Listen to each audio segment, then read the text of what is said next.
आइए देखें क्या है आज की खबरों में। भारतीय जनता युवा मोर्चा प्रदेश नेतृत्व के आह्वान पर भूपेश सरकार द्वारा बेरोजगारी भत्ता एवं रोजगार देने के नाम पर ठगी करने के विरोध में भाजयुमो जिला कोरबा द्वारा ITI चौक में एकत्रित होकर पद यात्रा करते हुए जिला रोजगार कार्यालय जाकर घेराव और तालाबंदी कर विरोध प्रदर्शन किया एवं मुख्यमंत्री के नाम ज्ञापन सौंपा। युवा मोर्चा की मांग है कि निशर्त वोट मांगा था तो निशर्त बेरोजगारी भत्ता देना होगा। नियमों के फेर में युवाओं को उलझाना बंद करें। प्रदेश के सभी बेरोजगारों को भत्ता देना होगा। प्रत्येक बेरोजगार को 52 माह का 1,30,000 बेरोजगारी भत्ता देना होगा।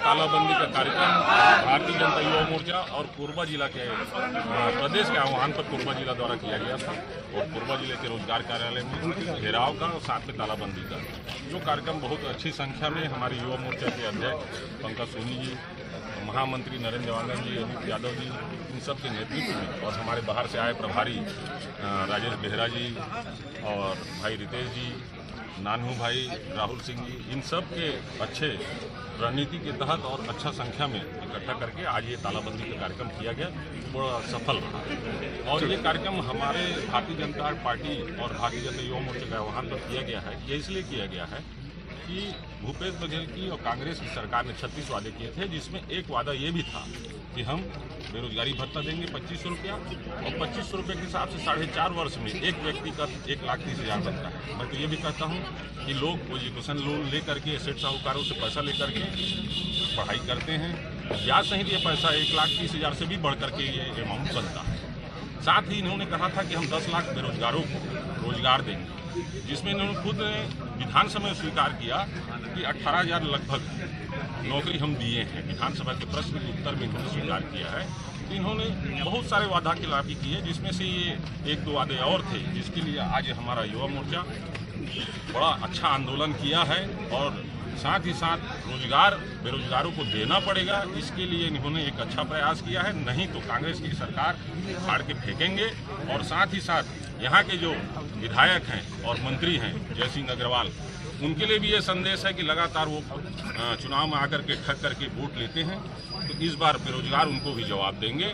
और कोरबा विधानसभा और कोरबा जिले से इसकी शुरुआत की जाएगी और पूरे प्रदेश में कांग्रेस की सरकार को फाड़ के फेंकने का काम युवा मोर्चा करेगा, साथ ही भारतीय जनता पार्टी करेगी। देखिए, पूरे प्रदेश के युवा इस सरकार से क्षुब्ध हैं, परेशान हैं।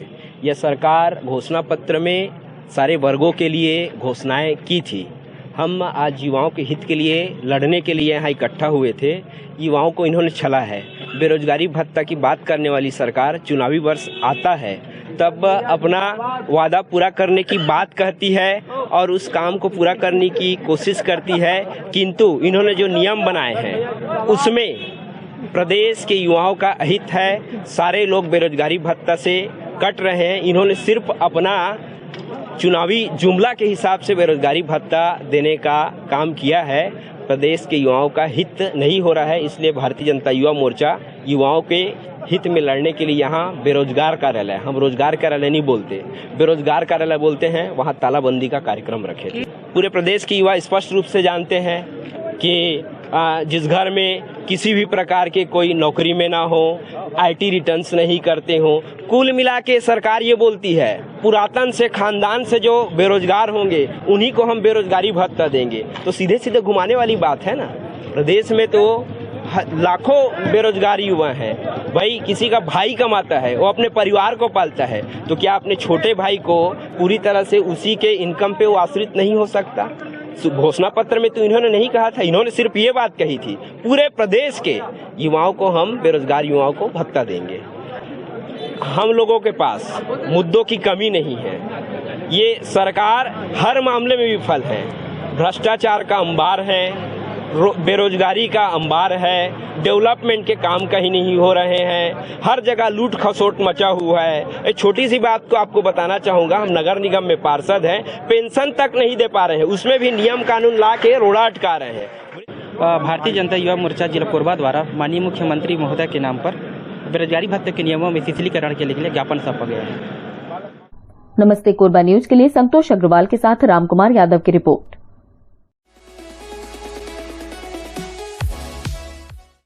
नगरपालिक निगम कोरबा के महापौर राजकिशोर प्रसाद ने वार्ड क्रमांक 11 लक्ष्मण बंध संजय नगर पहुंचकर नाली नालियों की साफ सफाई का औचक निरीक्षण कर व्यवस्थाओं का जायजा लिया।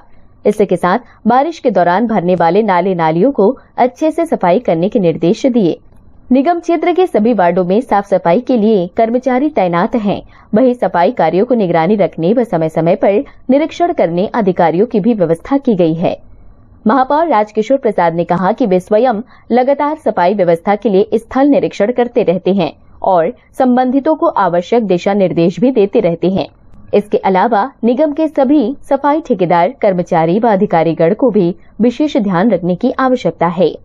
महापौर राजकिशोर प्रसाद ने क्षेत्रवासियों से अपील करते हुए कहा कि किसी भी प्रकार का कचरा नाली में न फेंकें और न ही घर के पीछे फेंकें, बल्कि अपने अपने घरों के सामने कचरा दान में कचरा रखें, जिसमें प्रतिदिन इन कचरों का उठाव हो सके।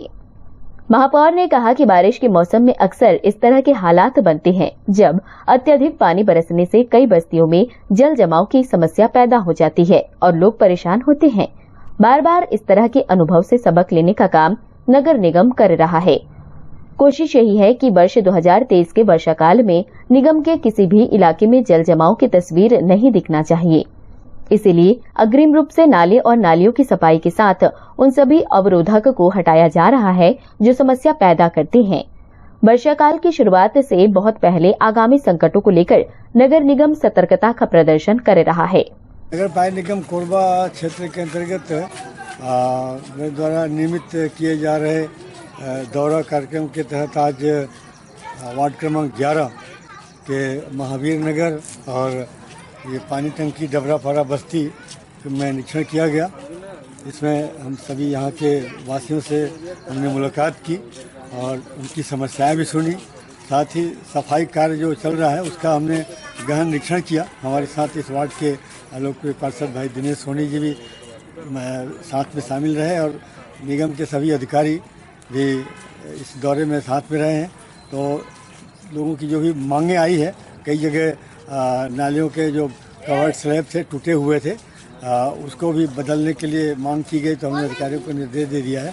साथ ही सफाई के नाम पे हमने कड़ा निर्देश अधिकारियों को दिया है कि सफाई का काम जो है बहुत मुस्तैदी से किया जाना है। बरसात के पहले किसी भी नाली में कोई सिल्टिंग नहीं रहना चाहिए ताकि बारिश के मौसम में कहीं भी जल भराव की समस्या न आ सके। साथ ही हमने मोहल्ले वासियों से भी निवेदन किया है कि आप लोग नालियों के नियमित सफाई और मेंटेनेंस ठीक से हो सके, इसके लिए नाली के दीवार पर आप लोग कोई दीवार बना करके कब्जा न करें ताकि मतलब नालियों के सफाई में कोई व्यवधान उपस्थित हो सके। तो सबने इस बात को माना भी है और हमारा यही संकल्प रहेगा कि साफ सफाई की व्यवस्था पूरे शहर में बहुत मुस्तैदी के साथ हो सके और कहीं भी मच्छर पनपने का अवसर न मिल सके और लोगों को स्वच्छ वातावरण मिले। ऐसी तरह के निर्देश हमने अधिकारियों को दिया है। आज वार्ड क्रमांक 11 में कोरबा नगर पालिका निगम के महापौर श्री राजकिशोर प्रसाद जी का स्वास्थ्य और स्वच्छता को लेकर के आकस्मिक निरीक्षण हुआ है, जिसमें स्वास्थ्य और सफाई अधिकारियों को एकदम कड़ाई के साथ में निर्देशित किया गया है कि सफाई व्यवस्था चुस्त दुरुस्त रखें, जिसके तहत आगामी शहर में इसका लाभ मिलेगा निश्चित रूप से। और इसी प्रकार से वार्डवासियों ने भी अपनी समस्याएं बताई है और निश्चित रूप से उनका निराकरण भी शीघ्रता से होने की संभावना है। नमस्ते कोरबा न्यूज के लिए संतोष अग्रवाल के साथ अजय अग्रवाल की रिपोर्ट।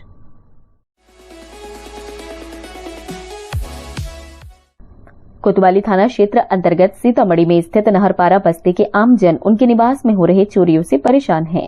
बस्ती वालों ने पुलिस पर भी आरोप लगाया कि कई बार शिकायत करने के बावजूद भी पुलिस किसी प्रकार की कार्रवाई नहीं कर रही है।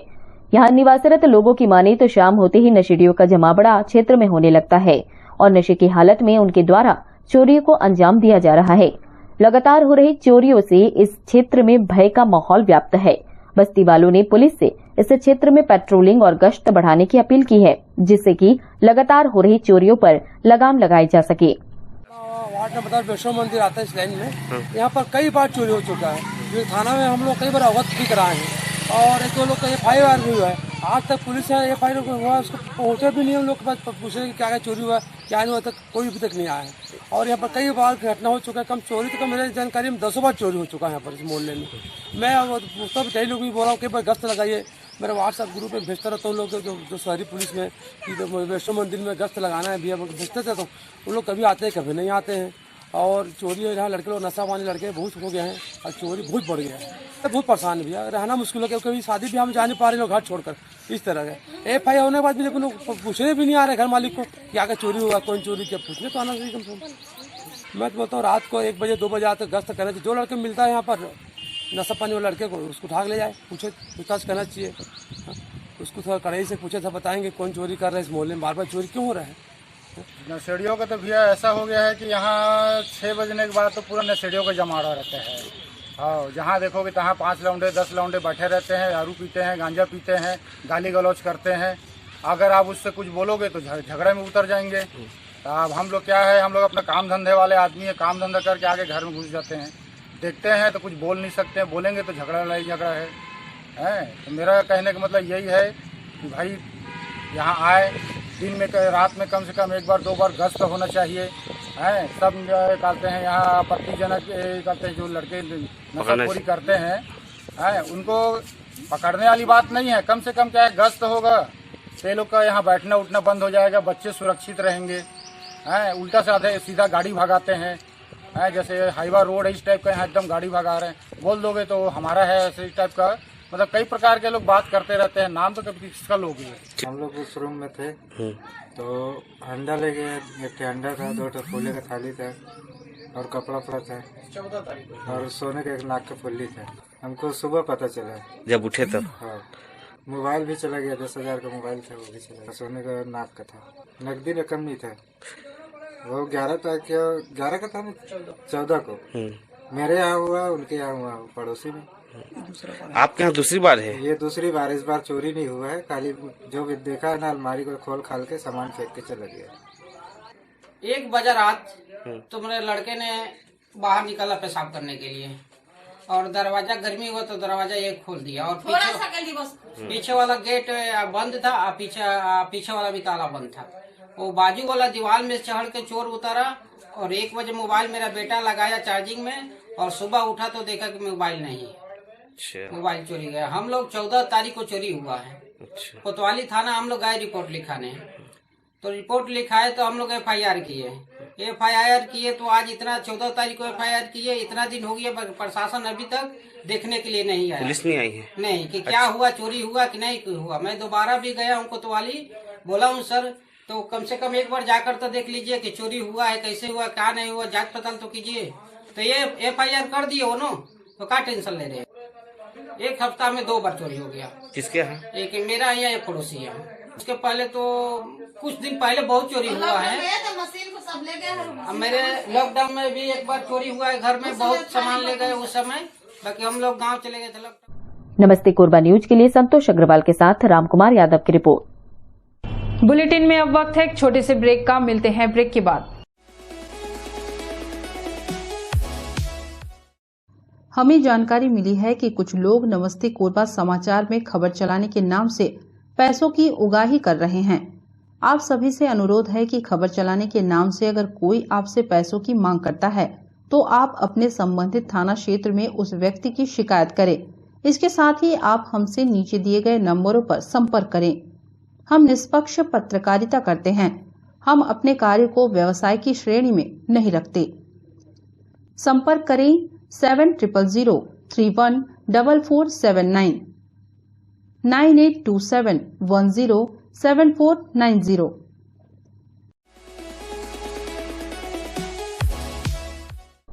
मुख्यमंत्री के सलाहकार योजना नीति कृषि एवं ग्रामीण विकास प्रदीप शर्मा ने जिला स्तरीय अधिकारियों की बैठक ली। इस दौरान उन्होंने कहा कि कोरबा औद्योगिक जिला होने के साथ वनांचल क्षेत्र भी है। यहां आजीविका गतिविधियों को संचालित व विकसित करते हुए ग्रामीणों को रोजगार से जोड़ने की अपार संभावनाएं हैं। रूरल इंडस्ट्रियल पॉलिसी इसीलिए बनाई गई है कि गांव उत्पादन का केंद्र बने, शहरों की आवश्यकताओं को पूरा कर सके और सरकार द्वारा दिए गए लक्ष्यों के अतिरिक्त गतिविधियों का चयन भी स्थानीय आवश्यकताओं को ध्यान में रखकर किया जा सके। उन्होंने कहा कि सरकार किसानों को अलग अलग आजीविका गतिविधियों तथा उत्पादों से जोड़कर उन्हें आर्थिक रूप से मजबूत बनाने पैसा देना चाहती है। आप सभी अधिकारी नेतृत्व करता है, इसलिए टारगेट लक्ष्य लेकर इस दिशा में आगे बढ़िए। जिला पंचायत सभा कक्ष में बैठक लेते हुए मुख्यमंत्री के सलाहकार ने जिले में संचालित नरवा, गौठान तथा रीपा की जानकारी ली। उन्होंने गौठान तथा रीपा की गतिविधियों को अलग अलग संचालित करने, सभी ग्राम पंचायतों में गौठान को सक्रिय करने तथा गोबर खरीदी को बढ़ाने के निर्देश दिए।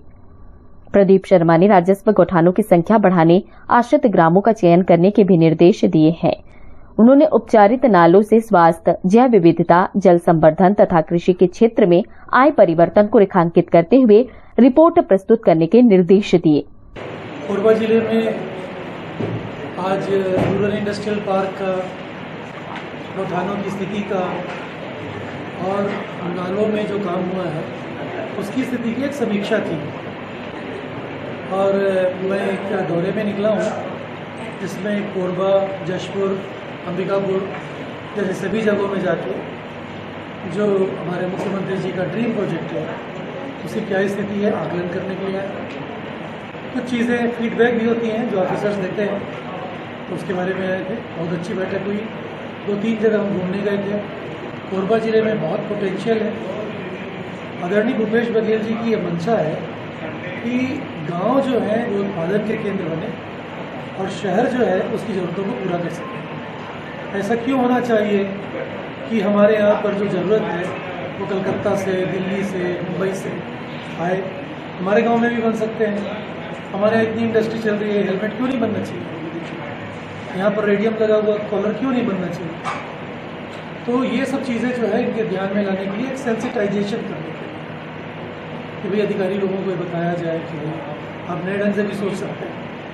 इसकी आज बैठक थी, बहुत अच्छी रही बैठक और जो मुख्यमंत्री जी का संदेश था वो लोगों तक पहुंचाया और उनसे जो चीज़ें मुझे फीडबैक मिली उन्हें जाके वापस देना है, ये मेरा अच्छा।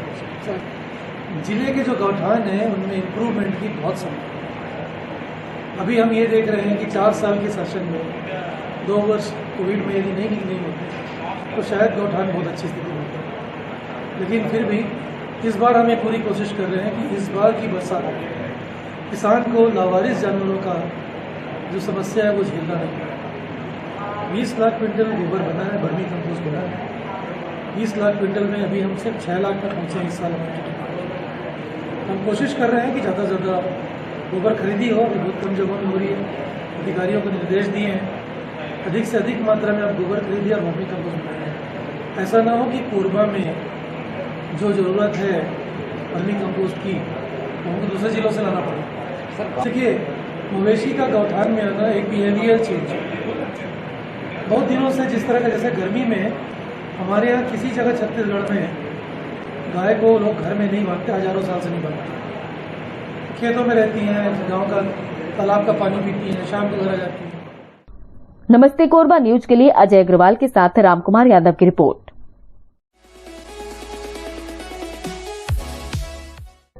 यह सच है कि कल के लिए आज ही हमने जल जंगल की सुरक्षा का बीड़ा ना उठाया तो आने वाली पीढ़ी के लिए सांस लेने को भी प्राणवायु नहीं बचेगी। इस उद्देश्य को लेकर एक अकेला वनकर्मी निकल पड़ा। विभाग से अनुमति लेकर वह इलेक्ट्रिक ऑटो में सवार हो गया और शहर के साथ उपनगरीय क्षेत्रों में पूरे दिन घूम घूम कर मुनादी की। वन रक्षक ने लोगों को अपने बच्चों के वास्ते कल के लिए सांस लेने, शुद्ध हवा सहेजने व अधिक से अधिक पौधारोपण करने की अपील की। यह अनूठी पहल नारंगी वन क्षेत्र में पदस्थ वन रक्षक सत्यव्रत जांगड़े ने की। उन्होंने बकायदा पत्र लिखकर सर्वप्रथम विभाग से विधिवत अनुमति भी प्राप्त की। सुबह अपनी वर्दी में निकले जांगड़े ने प्रदूषण रहित वाहन की थीम अपनाते हुए एक इलेक्ट्रॉनिक ऑटो बुक कराया और उसमें सवार हो गया। ऑटो में बैनर पोस्टर भी लगे हुए थे जिसमें प्रकृति संरक्षण का संदेश लिखा हुआ था।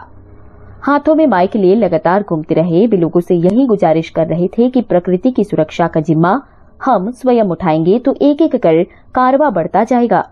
उन्होंने कहा कि एक दूसरे को कौन पहले शुरू करे, यह सोचकर ताकते रहे तो शून्य में ही रह जाएंगे। बस यही सोचकर मैं अकेले ही निकल पड़ा। कोई भी जुड़ा तो प्रयास सफल। मेरे बाद और मेरे साथ कोई एक भी जुड़ जाएगा तो मुझे लगेगा कि मेरा यह प्रयास सफल हुआ है। हमें आज से ही इसकी शुरुआत करनी होगी, तभी कल के लिए हमारे बच्चे स्वच्छ हवा में सांस ले सकेंगे, शुद्ध पानी से अपनी प्यास बुझा सकेंगे। यह तभी संभव है जब हम अधिक से अधिक पौधारोपण करेंगे। भैया, आज विश्व पृथ्वी दिवस है और हमारी भारत माता अभी संकटग्रस्त हो गई है। जिस प्रकार से हमारा व्यवहार आचरण है ना, तो हमको लगता है अब भारत माता जो बंजर होती जा रही हैं उनको हरा भरा करने का मुहिम छेड़ना पड़ेगा। जनमानस को चेतना पड़ेगा कि सांसें कम हो रही हैं तो हम कैसे सांस के लिए पौधा लगाएं, वृक्षारोपण करें, या जो पहले से प्लांटेशन हो चुका है उनको कैसे सुरक्षित रखें कि कटाई रुक जाए। और आम जनमानस में प्रयास ये करना चाहिए कि जहाँ कहीं भी खाली पड़ा जगह दिखता है, आपका लेंटर हो, बाड़ी हो, आसपास हो, मेडिसिनल प्लांट लगाएं, शोधार प्लांट लगाएं, छोटे झाड़ी लगाएं, वृक्ष लगाएं और हमारी धरती माँ को हरा भरा करें। भैया, ये अपना वन मंडल कार्यालय से अपना हनुमान मंदिर छोटा बढ़ जाएगा, कलेक्टेड होते हुए बालको जाएगा। इस टाइप का रूट चार्ट बनना है। फिर ध्यान चौक होते हुए पूरा सिटी का भ्रमण करेंगे, जनमानस को समझाएंगे, आह्वान करेंगे, निवेदन करेंगे, आग्रह करेंगे कि प्लांटेशन करिए, धरती को हरा भरा बनाइए, अपनी पृथ्वी माता की रक्षा करिए। नमस्ते कोरबा न्यूज के लिए संतोष अग्रवाल के साथ अजय अग्रवाल की रिपोर्ट।